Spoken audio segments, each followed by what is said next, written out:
Si Dieu veut que je témoigne ce soir, c'est sûrement que quelqu'un d'Antoine, il doit entendre mon témoignage. Avec le respect que je dois aux anciens, le respect s'il y a du deuil. J'étais un garçon que j'aimais beaucoup le monde, un garçon qui sortait beaucoup dans des bars, dans des boîtes de nuit. Et j'ai vécu ma vie comme ça.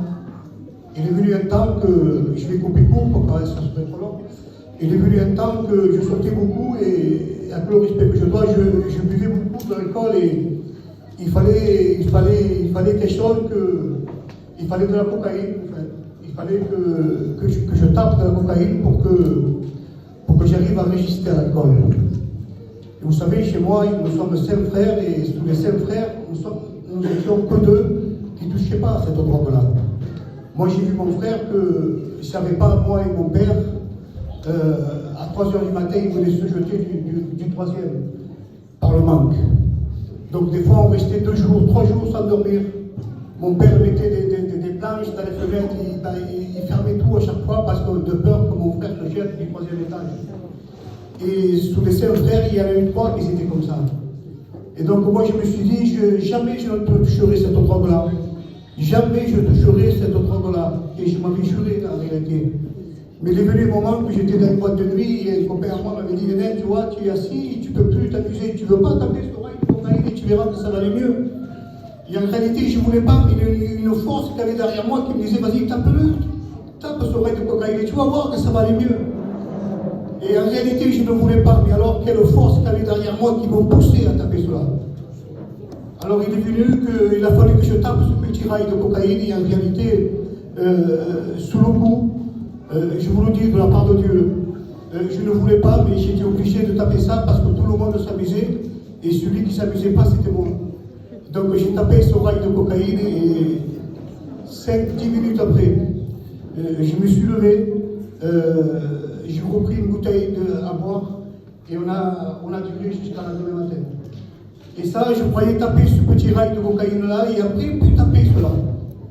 Mais je vous le dis, quand l'ennemi enchaîne quelqu'un, il enchaîne pour de vrai. Il m'avait enchaîné d'une façon que je ne pouvais plus m'enlever. J'ai commencé par un petit rail de cocaïne de 2 ou 3 cm et en réalité, il est venu un moment qu'il me fallait 500 € par semaine. J'allais chiner et de l'argent que je faisais, c'était pour la cocaïne.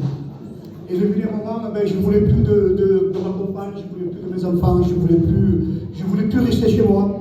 Je voulais que taper de la cocaïne et partir dans des cités, dans mon calais, dans le noir, et taper de 2h de l'après-midi jusqu'à 8h du matin.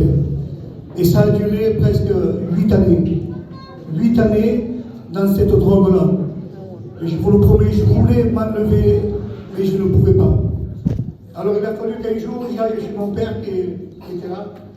J'ai dit à mon père, voilà, je me drogue et ma compagne, je n'ai plus, ma femme, je n'ai plus, mes enfants, ça fait 2 mois que je ne les vois plus. Et je voudrais reprendre ma compagne, mais je ne peux pas, parce que la drogue est là. Et mon père m'avait pris, il m'avait amené vers Cavaillon, vers un marabout. Et ce marabout avait prié pour moi. Il avait pris un plat, et dans ce plat-là, il avait mis de l'huile, et dans ce plat, il y avait de l'huile, il avait mis de billes dedans. Il commençait à tourner le plat, il me disait, voilà, c'est vrai, toi tu te drogues. Ça faisait 3 jours que je ne dormais pas, j'avais tapé 5 grammes de cocaïne. Donc forcément, il le savait, il voyait que j'étais drogué. Et en réalité, quand je suis sorti de là, mais avant ça, vous savez, avant que ça passe mon tour, la Bible dit qu'il y en a beaucoup qui trouvent bien, cette porte qui est spacieuse et large. Il y en a beaucoup qui passent par là. Mais celle-ci qui est resserrée et petite, il y en a peu qui la trouvent. Mais en réalité, maintenant, je réalise qu'il y avait vraiment du monde qui allait vers ce marabout-là. Parce que je suis allé, il était 9h du matin, je suis passé à mon tour à 6h du soir. De tellement de monde qu'il y avait vers ce marabout-là. Et donc, quand je suis passé, je suis sorti de là pendant 15 jours. 1 mois, je ne me droguais plus. Le diable, des fois, me fait croire que ça va aller. Mais en réalité, non. Des chaînes sont plus grosses encore. Parce que je suis sorti de là, je croyais être libre, mais en réalité, non. Parce que mes frères, ils étaient avec moi. Mon père, j'allais au bureau de tabac, il venait avec moi, il ne me lâchait plus. Donc, j'avais plus l'occasion d'être tout seul et me droguer. Mais le jour qu'ils m'ont laissé bien de la liberté, je vous le promets de la part de Dieu, je suis resté sans rien. Plus de camions, plus de terrain, j'ai tout vendu. vendu et j'ai tout mangé de la drogue. Je suis resté sans femme, sans enfant, sans plus rien. Mais la Bible dit que quand le malheureux crie, l'Éternel entend. Et je vous le reconnais de la part de Dieu que ce jour-là, j'ai crié à Dieu. Frères et sœurs, j'ai crié à Dieu. Mais comment crier? J'ai crié avec la voix de mon cœur parce que moi je ne connaissais pas le Seigneur. Et un jour, eh bien, comme Israël, c'est mon copain, et on se connaissait dans le monde. Et le Seigneur m'a dit, tu vois, Israël, il était plus dans la drogue que toi. Lui, il touchait l'euro et toi, c'était la cocaïne, c'est pas pareil. Mais lui, il était plus enchaîné que toi. Regarde ce que le Seigneur a fait avec lui. Et je vous le promets de la part de Dieu. Quand le Seigneur a mis cette pensée dans mon cœur, alors je suis allé à la salle. Je me suis assis au fond. Et là, c'était l'âme de Dieu. Amen. Je vous le dis de la part de Dieu. La Bible dit que quand sa parole est annoncée, elle part avec rapidité. Et c'est une vérité parce qu'elle est partie d'une vitesse et elle a percuté mon cœur. Ce jour-là, frères et sœurs, quand j'ai senti cette parole qui est rentrée en moi, qui est sortie, un poids de moi. Si vous savez le poids, le fardeau qui est sorti de moi, 8 ans de drogue en moi qui n'aimais personne, moi qui m'aimais, je ne m'aimais même pas moi. Je vous le dis de la part de Dieu, quand cette parole est rentrée, je me suis levé à la salle, j'ai dit, mais je veux de ce Dieu, moi. Amen. Je veux être libre maintenant.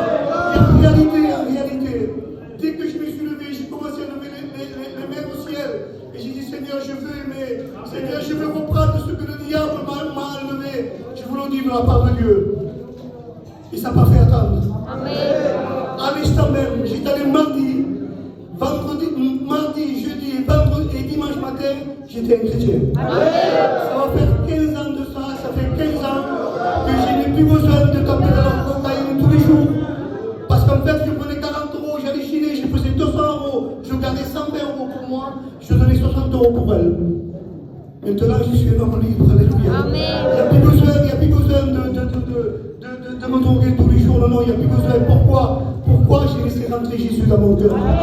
J'ai laissé rentrer Jésus dans mon foyer. Alléluia. Et maintenant, c'est lui qui gère tout. Amen. Alors, s'il y a quelqu'un qui est comme ça, peut-être, eh bien, c'est une autre passion que tu as. Mais n'importe quelle passion. Ce soir, si la parole était percute ton cœur, la parole de ton voisin et ta voisine qui est à côté, alléluia, crie après que la Bible dit. Amen. C'est ça que j'ai fait, et ça va faire 15 ans, et maintenant je suis un homme libre, alléluia. Je sers le Seigneur, amen. Et c'est une joie, j'ai la joie, je ne pourrais pas vous expliquer la joie qu'on a. Amen. Il faut la vivre avec Dieu.